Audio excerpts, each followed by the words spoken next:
Capítulo 46.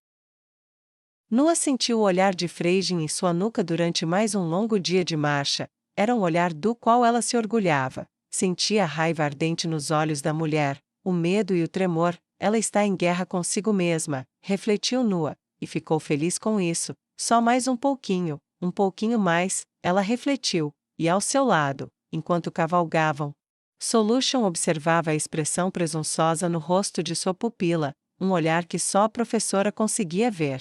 Nua, é claro, viu a vigilância de sua mestra e saboreou. Ela pode não dizer, mas sabe o que eu fiz e está satisfeita. Se não estivesse, eu com certeza a ouviria dizer muitas coisas. Nua pensou consigo mesma. Com uma onda de contentamento e tranquilidade à vontade sob o peito, ela os conduziu até o anoitecer, permitindo pouco tempo para pararem e descansarem. Quando isso finalmente aconteceu, ela os convocou para a assembleia. Amanhã de manhã, voltaremos a Pazem. Quando isso acontecer, muitas coisas mudarão para vocês, ela disse, de cima do cavalo, com um olhar intenso e focado, que não havia um par que não a olhasse. O medo iluminou muitos rostos. Eles temem os leilões, pelo menos por terem experimentado esse gostinho de algo certo. Ela reconheceu esse medo, pelo menos, e decidiu acalmá-lo.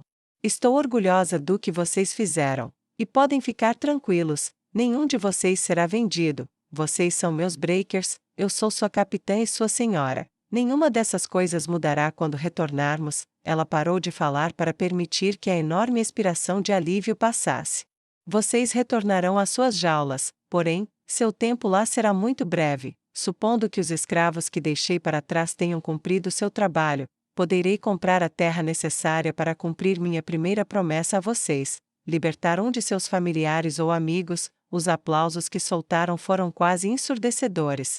E continuaram por vários minutos até que Nua ergueu os braços acima da cabeça para ordenar que se calassem. Além disso, garantirei que terei um alojamento adequado para vocês residirem.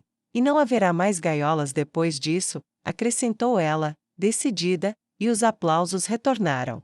Mais uma vez ela teve que levantar as mãos para acalmar o entusiasmo dos soldados. Vocês treinarão diariamente, hora após hora, a maior parte do dia, sob a supervisão de Orsis, Ilimestra, novamente, e eu aumentarei seus números para futuras missões. Além disso, adicionarei apenas comestrans às suas fileiras. Vocês estarão entre os seus novamente. Com o tempo, um exército comestrano voltará a ser algo temido no campo de batalha, supondo, é claro, que vocês sigam seu príncipe novamente, como um dos meus comandantes. Desta vez, ela estendeu a mão direita para onde o príncipe estava, e o choque tomou conta dos olhos dele. Ela deu um leve sorriso irônico quando ele começou a compreender. Os aplausos aumentaram novamente. O pequeno grupo estava atingindo o ápice da excitação. Mas Nua ainda não tinha terminado. Por fim, quando retornarmos à cidade, darei a vocês uma recompensa de 2 dias de tempo livre, além de prata para gastarem como quiserem. No entanto, ela olhou com desdém. Qualquer um de vocês que infringir a lei e for preso, pode esperar não ser devolvido às fileiras depois. Se eu quisesse animais, havia um leilão diferente ao qual eu poderia ter ido. Além disso, quando nos instalarmos, vão, brinquem, divirtam-se e que fique claro para todos que cada homem e mulher entre os quebradores da Capitã Evenor vale 8 por qualquer outro.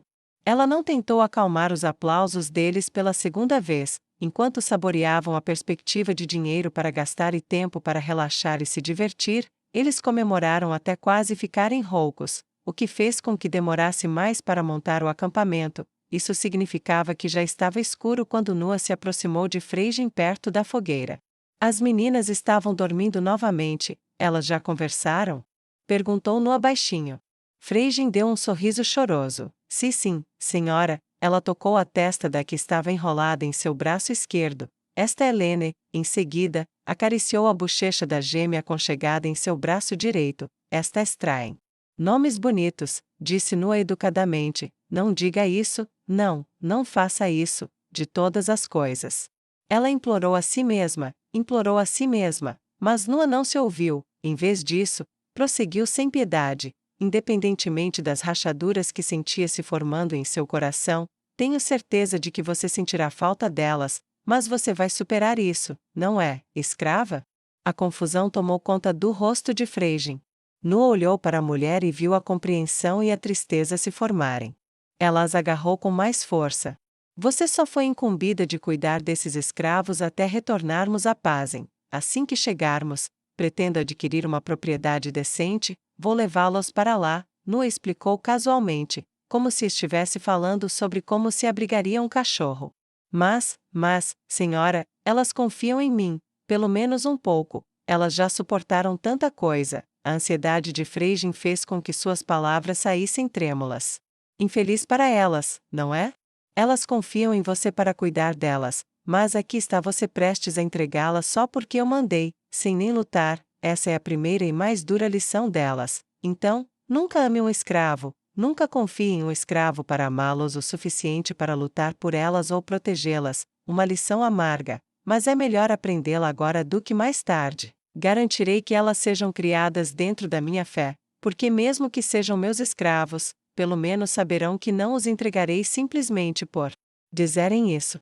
Eu te dou até chegarmos à cidade, escrava, depois eu as tiro de você, não espere vê-las novamente. Você se despediu de qualquer que fosse o nome dela, sua última filha, você pode se despedir mais 2 vezes, será que elas vão chorar?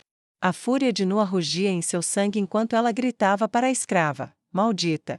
Maldita! Ela gritava consigo mesma, mas não conseguia dizer se era para si mesma ou para Freijin. Bem, essas lágrimas vão passar quando você não fizer nada para contê-las, você será uma lembrança amarga, depois, se elas tiverem sorte, uma lembrança esquecida, e elas nem vão te reconhecer quando te virem em formação, eventualmente.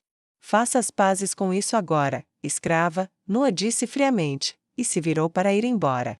Ela estava a 2 passos de distância quando suas orelhas tremeram ao ouvir uma única palavra. Não, Freijin choramingou.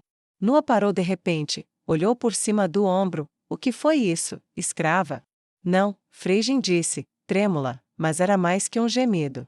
Você acabou de dizer à sua senhora ordenada pelas estrelas, não? Perguntou Nua fingindo estar chocada, sua voz alta o suficiente para que aqueles perto da grande fogueira ouvissem. E o silêncio começou a cair enquanto palavras sussurradas levavam a pergunta para além do alcance que ela poderia ter sido ouvida de outra forma. Sim, senhora, Freijin disse com os olhos instintivamente fixos na terra, mas seus braços não afrouxaram o aperto nas garotas que ela segurava ali. Pegue sua espada e prove que você fala sério, ordenou Nua friamente. Freijin vacilou, hesitante, as menininhas farfalharam um pouco contra seu corpo. Uma delas descansou a cabeça sonolenta contra o peito, e Freijin viu um pequeno sorriso de felicidade. Não consigo. Não consigo.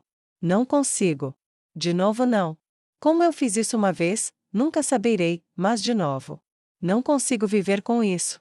Mesmo depois de alguns dias, pensando bem?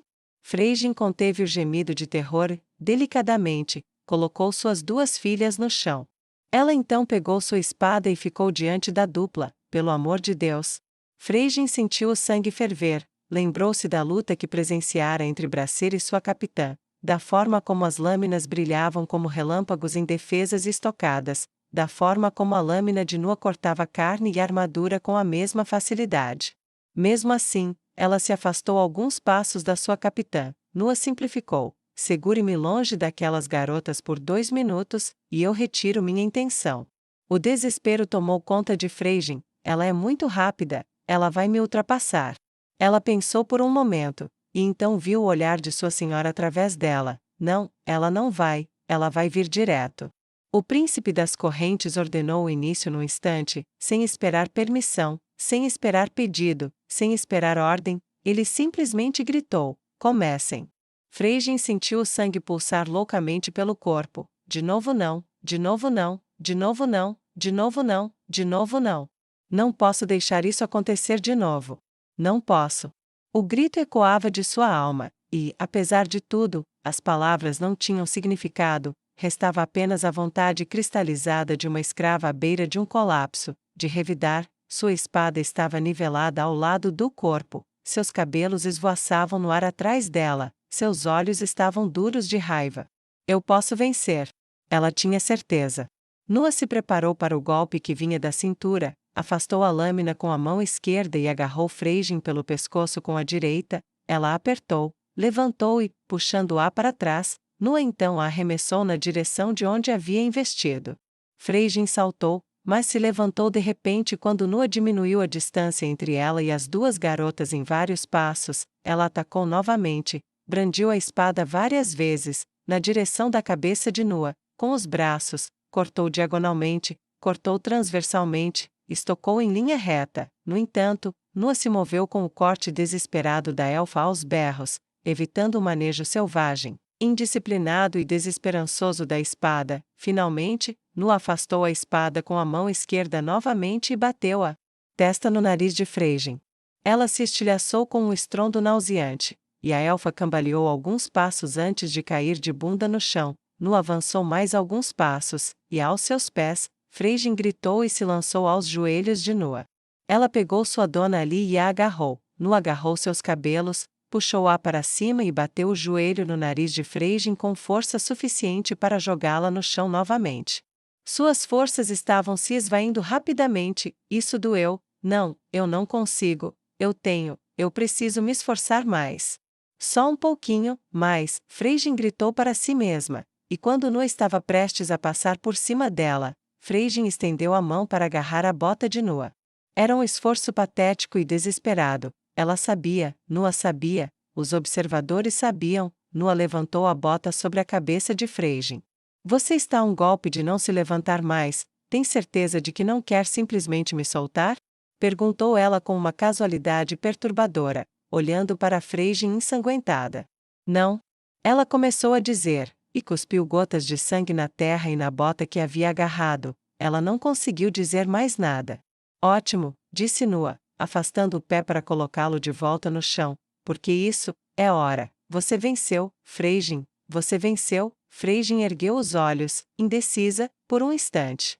Nua estendeu a mão direita até onde a elfa jazia quase morta devido aos violentos golpes. Freijin estava prestes a beijar a palma quando, para sua surpresa, Nua a afastou dos lábios. Não, pegue minha mão, na sua, disse Nua com uma voz reverente.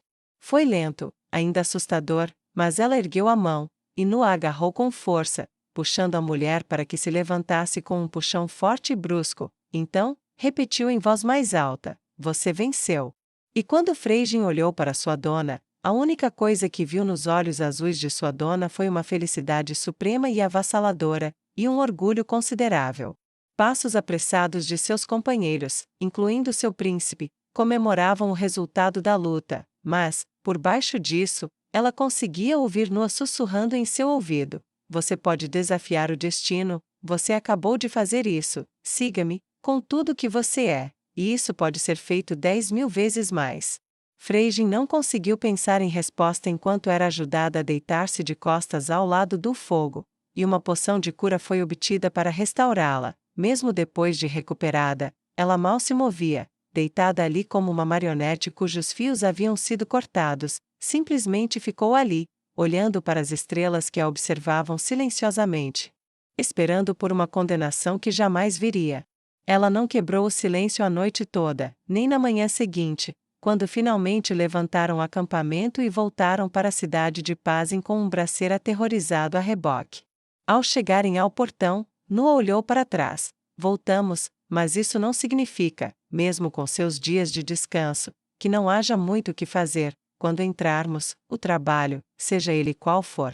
Bem, é aqui que o trabalho realmente começa. Nua então esporeou seu cavalo até a guarda para assinar a entrada de seus soldados, ansiosa para entrar e ver o que havia perdido.